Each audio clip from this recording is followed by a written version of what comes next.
Hey everyone, welcome back to my YouTube channel and our SQL playlist. Now we'll solve few more questions on SQL today. And today's question will be customer who visited but did not make any transaction and rising temperature. Okay, so let us solve this problem first. So it says that given a table weather and its column are ID, record date and its temperature. Okay. Now ID is the column with unique values for this table. There is no different rows with the same record date. Means for every record the record date will be different. Next is we have to write the solution to find all dates of ID with higher temperatures as compared to the previous dates.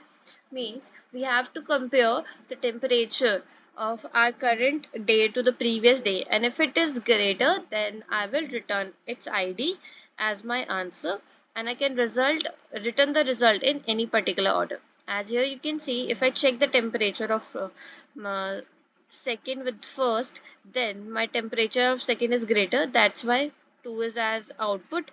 And similarly, if I check 4 with the previous date, then 30 is greater than 20, that's why it is an output. So to solve this problem, what we will do, so we will select first from our array, and what we need to select is, we will select weather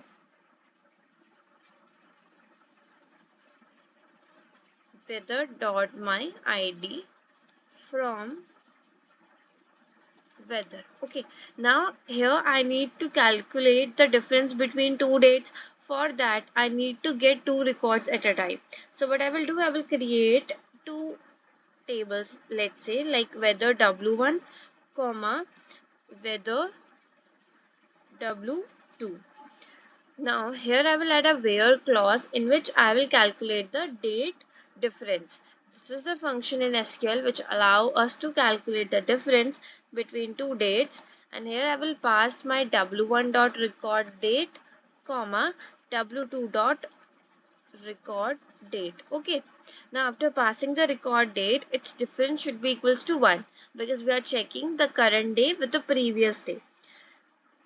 And the second condition should here be that my temperature should be greater. Okay, temperature should be greater than the temperature of second. And here also what we will do, we will name it w1 because we want to get the id from w1 record and check for every record in w2 where my date difference is 1 and its temperature is greater. Okay, now let's just run this code.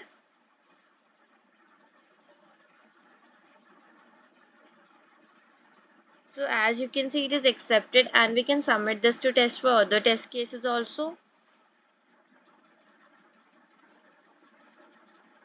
So it is accepted. Okay, let us solve the next question. So this question says that there are two tables, visits and transaction. Now my visit table consists of two columns, namely visit ID and customer ID. Visit ID will act as a foreign key because it is present in another table also. And the second table contains transactions. Okay. So what I have to do is I have to write a solution to find the IDs of the user who visited without making any transaction and the number of times they have made their visit. So हमें उस count को return करना है उन particular customers का जिन्होंने visit तो किया बट यहाँ पे उनकी कोई ट्रांजेक्शन प्रेजेंट नहीं है, और ऐसा उन्होंने मिनिमम कितनी बार करा, लाइक उन्होंने कितनी बार उस स्टोर को विजिट करा, वहाँ पे गए, उन्होंने चीज़ें देखी but they did not buy anything. So we have to count that particular number of visits. Let us see the output also here. So output should be our customer ID and our count no trans, which means that we have to count the no transactions in visit ID. For a particular customer ID there is no transaction, okay, at particular visit.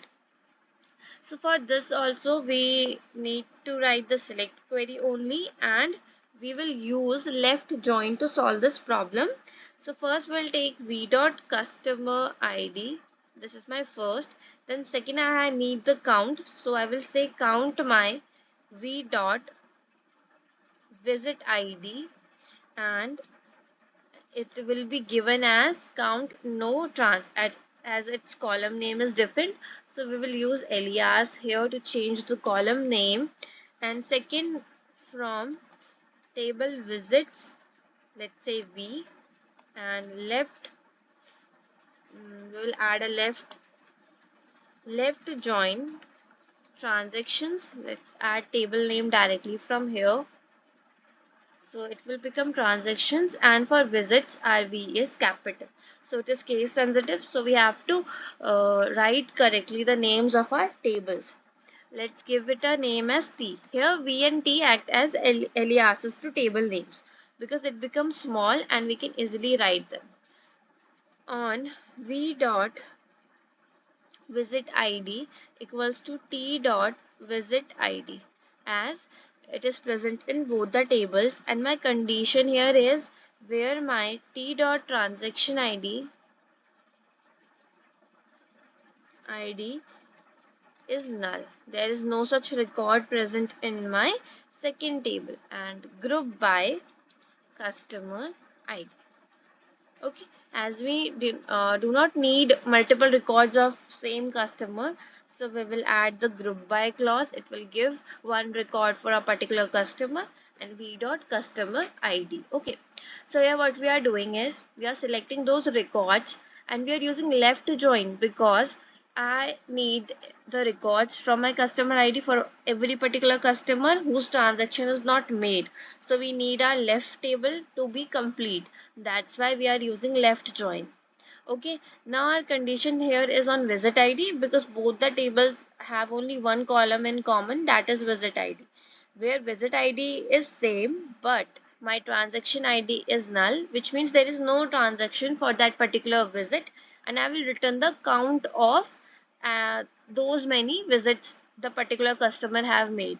Means customer came to the store but did not buy anything, and we need to generate the count based on their visits in which they have not bought anything from the store. Okay, so this will be our query, and we are using here group by as we need the record of a single customer single time. Otherwise, see, if we remove this group by clause, then it will give me multiple records. Okay, so let us remove this. Now if we run the code, okay, where T dot transaction ID or T dot transaction spelling is wrong, its transaction ID is null. Okay, now if we see, check the manual corresponds to the syntax where T dot transaction ID is null. V dot visit ID, T dot visit ID के same है. Okay, then where spelling is also wrong.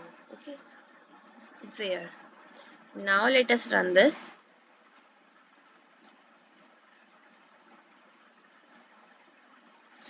Again we have written wrong T dot transaction.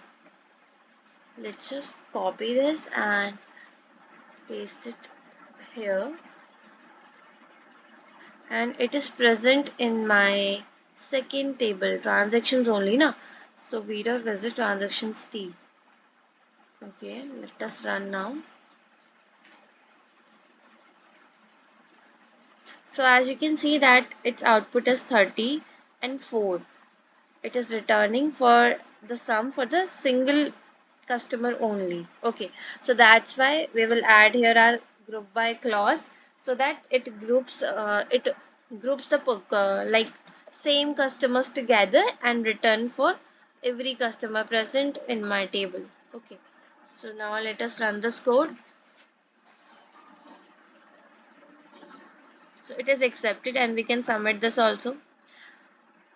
If we do not use the group by clause, then it will return only a single record for the customer, and if we are using the group by clause, then it will make the group for the common customers together and return the records for every particular customer. Okay, as you can see here. So thanks for watching. That's all for this video. If you want more SQL videos, so please like this video, comment on it, subscribe to my channel. Press the bell icon to get daily notification about the videos I'm posting here. Thanks for watching. I will see you in the next video.